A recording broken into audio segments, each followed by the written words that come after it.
से करीब 5000 साल पहले समुद्र के बीच बसी थी एक भव्य नगरी, जहां बड़े बड़े 9 लाख से भी ज्यादा महल थे, जिसमें हीरे और सोने के साथ ही 7 और भी कई अमूल्य रत्नों से कारीगरी की गई थी।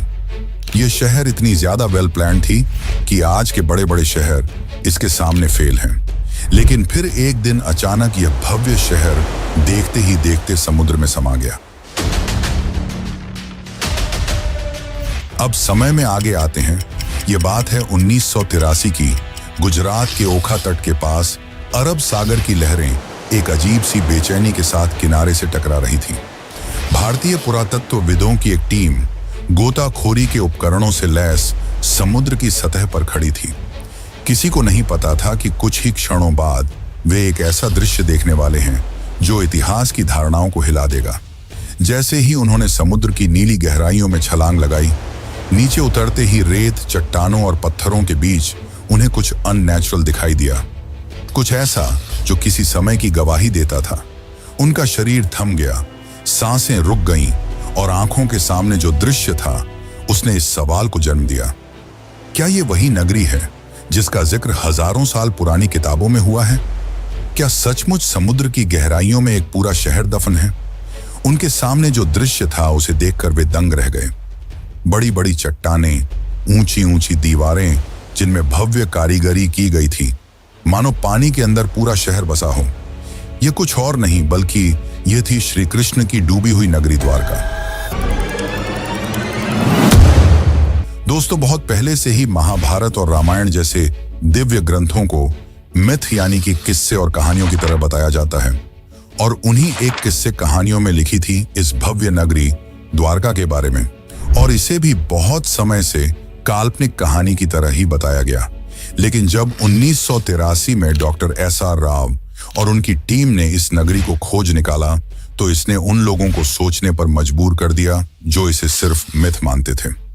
डॉक्टर SR राव ने डिटेल्ड आर्कियोलॉजिकल सर्वे और रिसर्च के बाद यह कंफर्म किया कि यह वही द्वारका नगरी है जिसका वर्णन महाभारत और हरिवंश पुराण में मिलता है। तो आखिर ऐसा क्या हुआ कि द्वारका जैसी समृद्ध शहर एक ही झटके में पानी के अंदर समा गई, और रिसर्च के दौरान डॉक्टर राव और अन्य आर्कियोलॉजिस्ट को ऐसा क्या मिला जिसने उन्हें चौंका के रख दिया? तो आज की इस डॉक्यूमेंट्री में हम जानेंगे उस द्वारका के निर्माण की कहानी जिसे समुद्र की लहरों को भी पीछे छोड़ देना पड़ा था, उस श्राप की सच्चाई जिसे सुनकर स्वर्ग तक कांप उठे थे, और उस ऐतिहासिक खोज की पूरी प्रक्रिया जिसने सदियों पुरानी पौराणिक कथाओं को जमीन या कहिए समुद्र पर लाकर रख दिया। हम जानेंगे कि कैसे डॉक्टर SR राव और उनकी टीम ने समुद्र की गहराइयों में उतरकर उस नगरी के अवशेष खोज निकाले जिसे लोग सिर्फ कहानी मानते थे। हम यह भी देखेंगे कि कैसे आधुनिक काल में वैज्ञानिकों ने समुद्री तल में हजारों साल पुरानी दीवारें, स्तंभ, लंगर और कलाकृतियां खोजी जिनकी तारीखें महाभारत युद्ध से मेल खाती हैं। तो चलिए इस रोमांचक सफर की शुरुआत करते हैं, जहां पुराण, पुरातत्व और विज्ञान मिलकर उस नगरी की कहानी सुनाएंगे जो हजारों साल पहले स्वर्णिम थी, फिर श्रापित हुई और अंत में लहरों में समा गई। लेकिन उससे पहले अगर आपको वीडियो अच्छी लग रही है तो इसे लाइक करके कमेंट में हरे कृष्णा जरूर लिखें।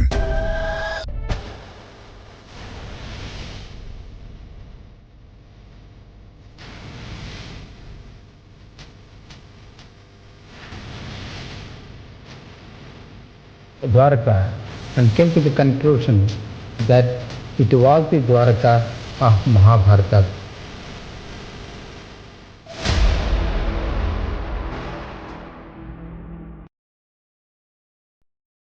बहुत समय पहले जब मथुरा में कंस का आतंक अपनी चरम पर था, तब श्री कृष्ण ने कंस का वध कर नगरवासियों को उसके अत्याचार से मुक्त किया, जिसके बाद श्री कृष्ण मथुरा में ही बस गए। लेकिन कंस की मृत्यु से क्रोधित होकर कंस के ससुर जरासंध ने मथुरा पर लगभग 17 बार हमले किए। हालांकि इन हमलों में जीत श्री कृष्ण की ही हुई, पर बार बार इन हमलों से परेशान होकर श्री कृष्ण ने मथुरा छोड़कर चले जाना ही उचित समझा, और इस निर्णय ने उन्हें प्रेरित किया एक असाधारण नगरी के निर्माण करने का, जो थी द्वारका। श्री कृष्ण समुद्र तट पर गए और समुद्र देव से प्रार्थना की, हे वरुण देव, मुझे मेरी प्रजा के लिए शांति और सुरक्षा चाहिए। मुझे अपनी गोद से एक टुकड़ा भूमि दो जहां मैं एक नई नगरी बसाऊं। वरुण देव मुस्कुराए और उन्होंने श्री कृष्ण को समुद्र के बीच 12 योजन यानी कि लगभग 153.6 किलोमीटर भूमि दान में दी, जिसके बाद गॉड ऑफ आर्किटेक्ट यानी कि भगवान विश्वकर्मा को इस नगरी के भव्य निर्माण का कार्य सौंपा गया। अंततः उन्होंने इस भव्य नगरी का निर्माण संपन्न किया। महलों की ऊंचाई जैसे आकाश को छू रही थी, दीवारें सोने की थीं, फर्श चांदी के। नगर के चारों ओर विशाल द्वार थे, इसीलिए इस नगरी का नाम पड़ा द्वारका यानी द्वारों का नगर। हवाओं में सुगंधित फूलों की खुशबू थी, गलियों में मोर नाचते थे और बीचों बीच बना श्री कृष्ण का महल तो ऐसा प्रतीत होता था मानो स्वर्ग पृथ्वी पर उतर आया हो। नगर की सड़कों को इस तरह से बनाया गया था कि वे सीधे बंदरगाह तक पहुंचती थीं। समुद्र से व्यापार के लिए विशेष गोदियां बनाई गईं, जहां जहाज आसानी से आ जा सकें। शहर में जल आपूर्ति के लिए सिंचाई प्रणाली थी, जो उस काल में अत्यंत दुर्लभ मानी जाती थी। स्वच्छ जल के तालाब, हरे भरे बाग और सजे हुए बाजार इस नगरी को न केवल सुंदर बल्कि पूरी तरह आत्मनिर्भर बनाते थे। भागवत पुराण के अनुसार द्वारका में कुल 900 से अधिक भव्य महल थे, जो चंद्रकांत, हीरा, मणि और सोने से बने थे। श्री कृष्ण ने स्वयं उन महलों को अपने प्रियजनों के लिए बनवाया था। बलराम, रुक्मिणी, सत्यभामा, जाम्बवती और अन्य रानियों के लिए अलग अलग राजमहल। ये महल न सिर्फ वास्तुकला का चमत्कार थे, बल्कि अध्यात्म और भक्ति का प्रतीक भी। लेकिन यह अंत नहीं था। अब शुरू होने वाला है वो अध्याय जिसने द्वारका को कालातीत बना दिया। एक ऐसा नगर जिसे स्वयं भगवान ने बसाया, देवताओं ने सजाया और समय ने इतिहास में दर्ज कर दिया। लेकिन जहां निर्माण होता है, वहीं विनाश भी इंतजार करता है। द्वारका की यह स्वर्ण गाथा आगे चलकर एक ऐसे श्राप की छाया में डूबेगी जिसकी कल्पना तक किसी ने न की थी। महाभारत का युद्ध समाप्त हो चुका था। धूल में लथपथ योद्धाओं के शव, बिखरे हुए अस्त्र शस्त्र और खून से लाल धरती, कौरवों का विनाश हो चुका था। अपने पुत्रों की यह दशा देखकर गांधारी काफी क्रोधित हो गई। उनका मानना था कि यदि श्री कृष्ण चाहते तो यह युद्ध होता ही नहीं, परंतु उन्होंने ऐसा नहीं किया। जिससे क्रोधित होकर गांधारी ने श्री कृष्ण को श्राप दिया कि जिस प्रकार मेरे वंश का विनाश हुआ है, ठीक उसी प्रकार तुम्हारे भी वंश का विनाश हो जाएगा। इस श्राप ने यदुवंश के विनाश की नींव रख दी। लेकिन एक और कारण है जिसके चलते द्वारका का विनाश हुआ। दरअसल एक समय की बात है, द्वारका के पास एक स्थल जिसका नाम पिंडारक था, वहां एक दिन प्रमुख ऋषिगण पधारे। इनमें विश्वामित्र, वशिष्ठ, नारद, कण्व, दुर्वासा जैसे महान ऋषि मुनि उपस्थित थे। उन ऋषियों को देख श्री कृष्ण के पुत्र सांब और उसके कुछ मित्रों ने मिलकर शरारत करने की सोची। सांब ने एक गर्भवती स्त्री का रूप धारण कर लिया और उन ऋषियों के पास पहुंचे। इस बात से अनजान कि वे ऋषि कोई साधारण साधु संत नहीं, बल्कि त्रिकालदर्शी थे, जिन्हें सब कुछ मालूम था। सांब और उसके मित्र उनके निकट गए और उनकी तपस्या भंग कर ऋषियों से अपने होने वाले बच्चे के बारे में पूछने लगे। अपना इस तरह अपमान होता देख मुनिगण गुस्सा हो गए और उन्होंने सांब को यह श्राप दिया कि तुम एक लोहे के मुशल को जन्म दोगे जो यदुवंश के विनाश का कारण बनेगी। सांब और उनके साथी भयभीत हो उठे। उन्होंने माफी मांगी, पर अब कुछ नहीं हो सकता था। कुछ दिनों बाद वही हुआ जो भविष्यवाणी की गई थी। जब सांब सुबह उठा तो उसके कपड़ों में एक भारी भरकम मुशल मिला। यह दृश्य देख यदुवंशी चिंतित हो उठे और जब यह बात श्री कृष्ण के नाना राजा उग्रसेन को पता चली तो उन्होंने मुशल के छोटे छोटे टुकड़े कर समुद्र में फेंकने का आदेश दिया। और जैसे ही यह टुकड़े समुद्र में फेंके गए, एक विशाल मछली ने वह टुकड़े खा लिए। कुछ समय बाद जब कुछ मछुआरों ने उस मछली को पकड़ा और जब उसे काटा गया तो उसके पेट से लोहे के टुकड़े निकले। उन मछुआरों ने वह टुकड़े एक जरा नामक शिकारी को बेच दिए। अब वह शिकारी इन टुकड़ों से अपनी तीर बना रहा था और दूसरी ओर द्वारका में स्थिति धीरे धीरे खराब होने लगी थी। गांधारी के श्राप का असर दिखाई देने लगा था। जैसे जैसे समय बीतता गया, यदुवंश के लोगों में अहंकार बढ़ता गया। भोग विलास, मदिरा और दुराचार ने धर्म और मर्यादा का स्थान ले लिया था। नैतिकता समाप्त हो चुकी थी। फिर एक दिन, जिसे आज भी प्रभास त्रिकाल के नाम से जाना जाता है, यदुवंश के वीरों ने समुद्र किनारे एक उत्सव आयोजित किया। शराब, घमंड और गाली गलौच ने मिलकर उस उत्सव को युद्ध भूमि में बदल दिया। वे आपस में ही लड़ने लगे। जिन हथियारों से उन्होंने युद्ध जीते थे, उन्हीं से वे एक दूसरे को मारने लगे। श्री कृष्ण समझ चुके थे कि अब विनाश निकट है, जिसके पश्चात वे वन की ओर चल पड़े और वहां एक वृक्ष के नीचे विश्राम करने लगे। तभी वहां वह शिकारी पहुंचा जिसने उस मुशल के टुकड़े से तीर बनाए थे। उस शिकारी ने श्री कृष्ण को हिरण समझकर उन पर तीर चला दी, और जैसे ही तीर श्री कृष्ण के पैरों में लगी, उन्होंने यह लोक त्याग दिया और उनके मृत्यु के साथ ही पूरी द्वारका नगरी पानी में समा गई।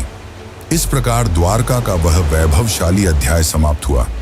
वह नगर जिसे स्वयं भगवान ने बसाया था, जिसने एक युग देखा था, अब रह गया केवल शास्त्रों के पन्नों में और समुद्र की खामोशी में छिपी एक अमर स्मृति के रूप में। लेकिन क्या यह अंत है? क्या हुआ श्री कृष्ण के मृत्यु के पश्चात, और क्यों श्री कृष्ण आज भी जिंदा हैं? अर्जुन ने क्या भूमिका निभाई? ये सब जानने से पहले हम यह जान लेते हैं कि आज के समय में कहानी कही जाने वाली द्वारका नगरी को कैसे खोज निकाला गया, और क्या सच में यह वही द्वारका नगरी है जो श्री कृष्ण ने बनवाई थी? तो चलिए अब जानते हैं इसका असली इतिहास और रहस्य। लेकिन उससे पहले, अगर आपको यह वीडियो ज्ञानपूर्वक लग रही है तो इसे अपने दोस्तों, रिश्तेदारों और अन्य भक्तों को जरूर शेयर करें। बहुत लंबे समय तक द्वारका को सिर्फ एक पौराणिक नगरी माना जाता था। श्रीमद् भागवत पुराण, विष्णु पुराण, हरिवंश पुराण और महाभारत में इसके भव्य विवरण तो थे, लेकिन भौगोलिक रूप से यह कहां थी, यह रहस्य बना हुआ था। अधिकांश विद्वान मानते थे कि यह एक धार्मिक कथा बस है, कोई ऐतिहासिक सच्चाई नहीं। लेकिन यह सोच पहली बार 1930 के आसपास हिली, जब गुजरात के सौराष्ट्र इलाके में कुछ मछुआरों और गोताखोरों ने समुद्र के अंदर अजीब पत्थरों और ढांचों को देखने की बात बताई। यहां तक कि कुछ पायलटों ने, जो अरब सागर के ऊपर उड़ान भर रहे थे, बताया कि उन्होंने पानी के नीचे सीधी रेखाओं जैसी आकृतियां देखी हैं, जैसे कोई पुराना शहर हो। यहीं से उस राज की तलाश शुरू हुई जिसने एक प्राचीन कहानी को एक खोज में बदल दिया।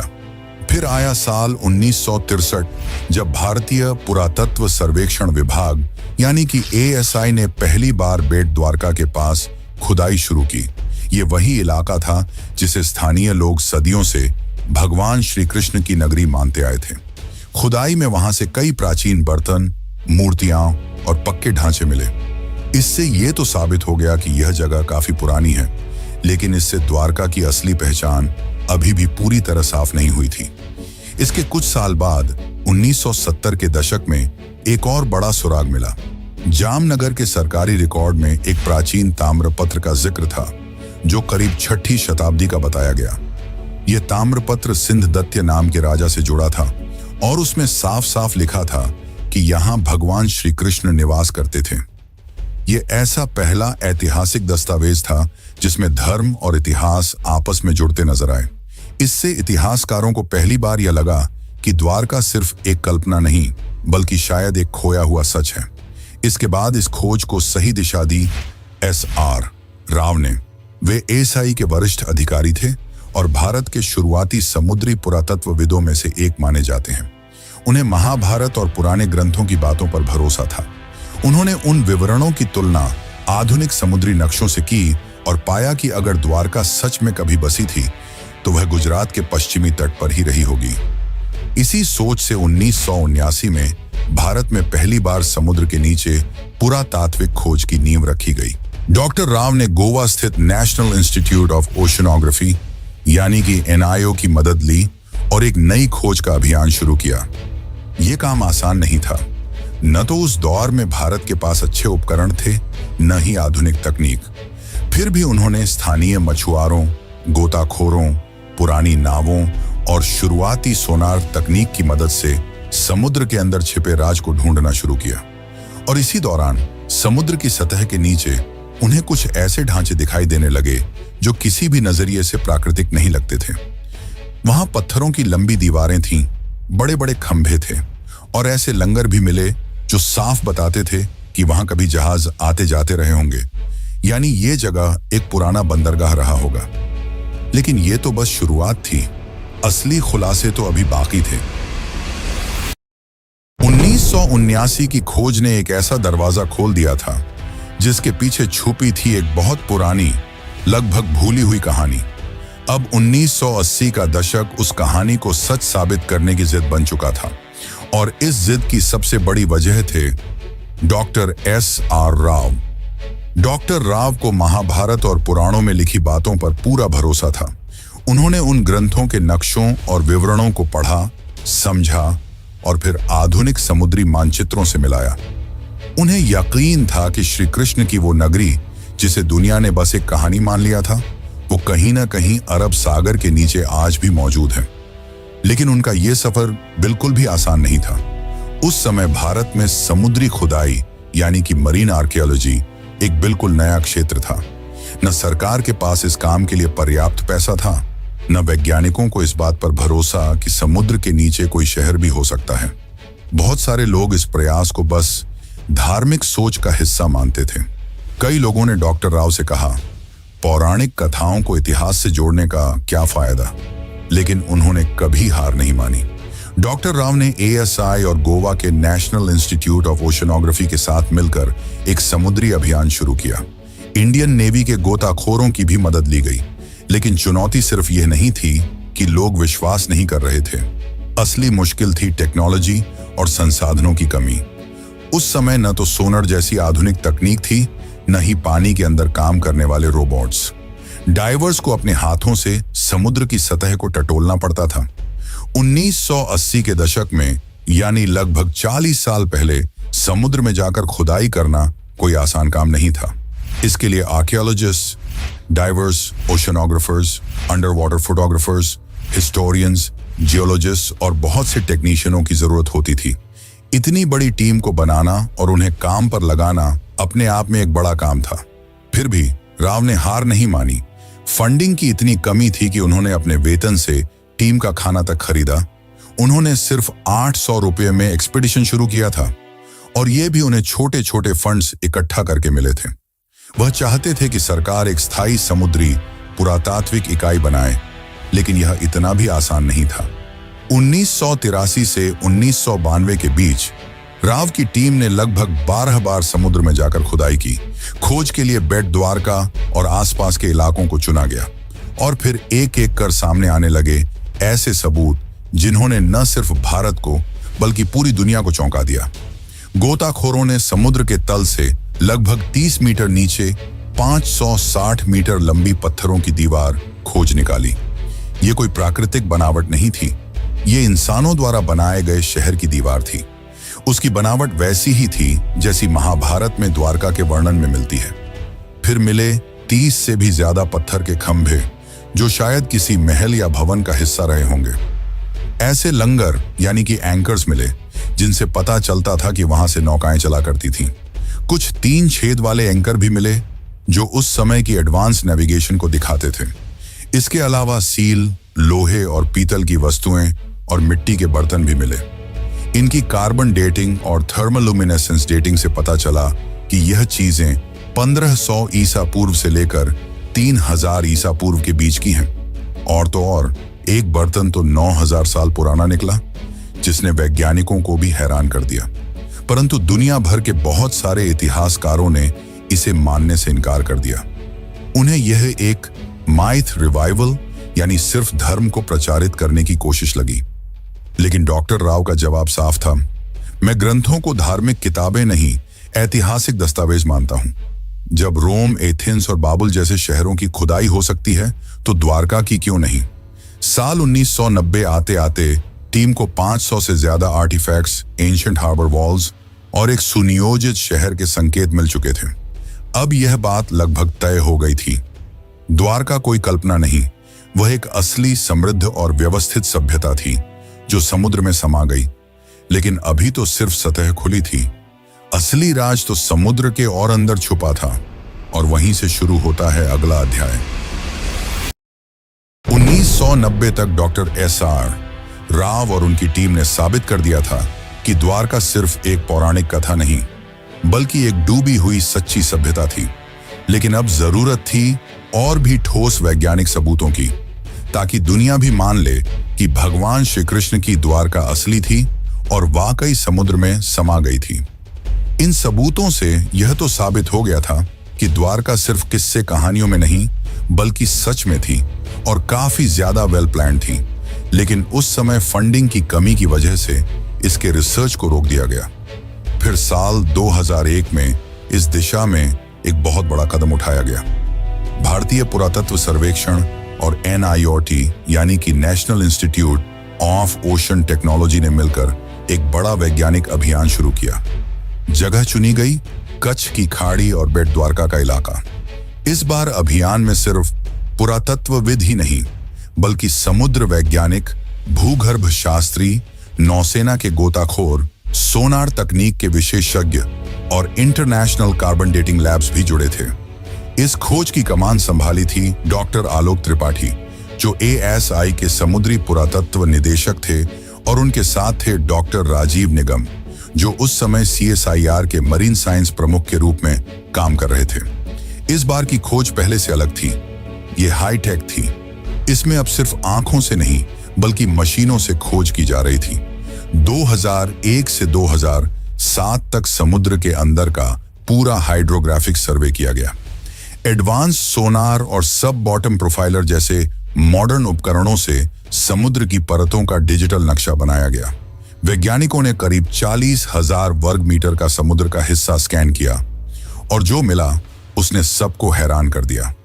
समुद्र की गहराई में मिले ये बहुत बड़े चौकोर पत्थर के ब्लॉक, जो किसी नगर की नींव जैसे लगते थे। चूना पत्थर यानी कि लाइमस्टोन के टुकड़े, जो शायद किसी शानदार इमारत के अवशेष थे। टेराकोटा सील्स, जिन पर पुराने चिन्ह बने थे। पुराने लंगर जो बताते थे कि यहाँ कोई एंशिएंट बंदरगाह था। साथ ही नाली और सिंचाई व्यवस्था, जो दिखाती थी कि उस समय का शहर कितनी सोच समझकर बसाया गया था। अब बारी थी सबसे बड़े टेस्ट की, कार्बन डेटिंग की। सभी आर्टिफैक्ट्स को भारत और विदेश की प्रयोगशालाओं में भेजा गया और जब नतीजे आए तो वैज्ञानिकों और इतिहासकारों को भी झटका लगा। कई चीजें करीब 9,000 साल पुरानी निकली, यानी ये तो हड़प्पा सभ्यता से भी पहले की थी। कुछ टुकड़ों की उम्र 5,000 साल तक पुरानी पाई गई, जो महाभारत और द्वापर युग से मेल खाती है। डॉक्टर राजीव निगम ने कहा कि महाभारत में लिखा है कि द्वारका समुद्र से निकाली गई जमीन पर बसी थी और भूगर्भ शास्त्रियों की रिपोर्ट से भी यही पता चला कि समुद्र ने बाद में उसी जमीन को वापस निगल लिया।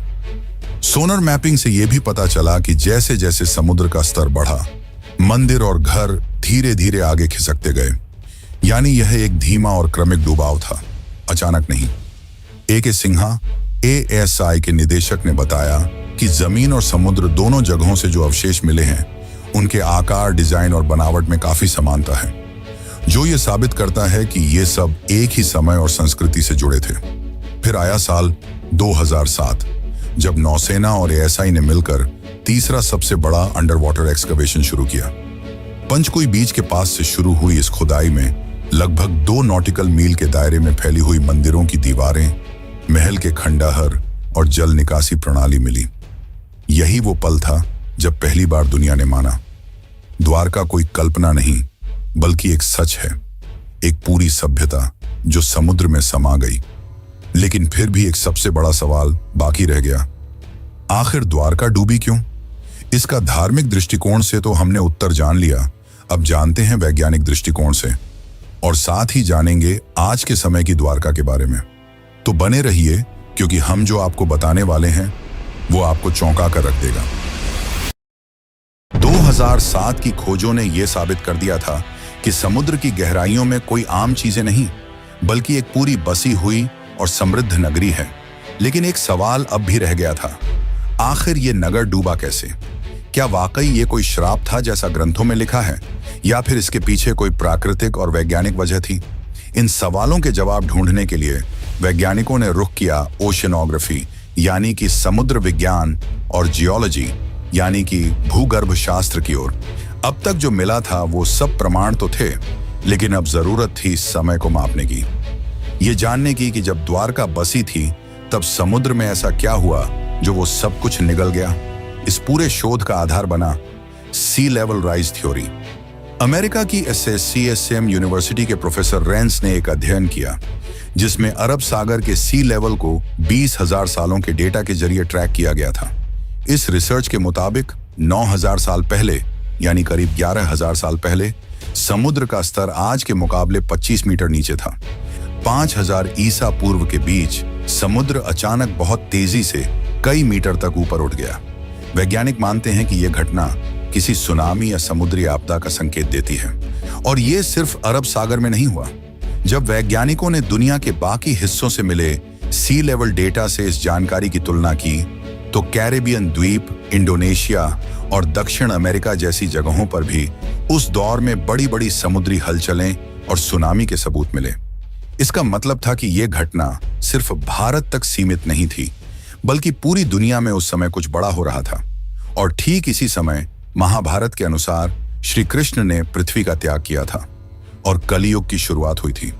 अब सारे वैज्ञानिक और ऐतिहासिक सबूत एक ही तरफ इशारा कर रहे थे। द्वारका का डूबना कोई कल्पना नहीं, बल्कि एक सचमुच की ऐतिहासिक घटना थी जिसमें प्राकृतिक आपदा, समय का चक्र और शायद कर्मों की प्रतीकात्मक कहानी सब एक साथ जुड़ गए थे। और फिर आया साल 2024, जब भारत सरकार ने इस पूरे रहस्य को दुनिया के सामने लाने का फैसला किया।